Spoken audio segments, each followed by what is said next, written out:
ஆங்கிலேயன் இந்திய சுதந்திர வரலாற்றில் இரு பெரும் தலைவர்களுக்குத்தான் வாய்ப்பூட்டுச் சட்டம் போட்டான். ஒருவர் பால கங்காதர திலகர், மற்றொருவர் தெய்வ திருமகன் தேவ திருமகன்.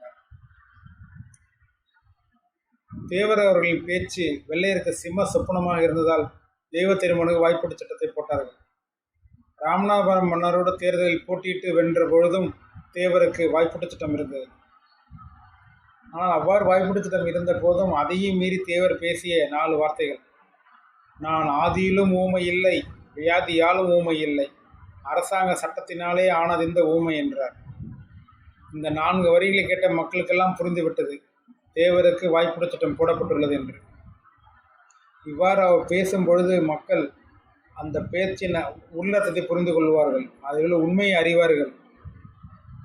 அதனால் பல புரட்சியாளர்கள் உருவாகினார்கள். இதை கண்டுதான் ஆங்கிலேயன் அஞ்சி விட்டான்.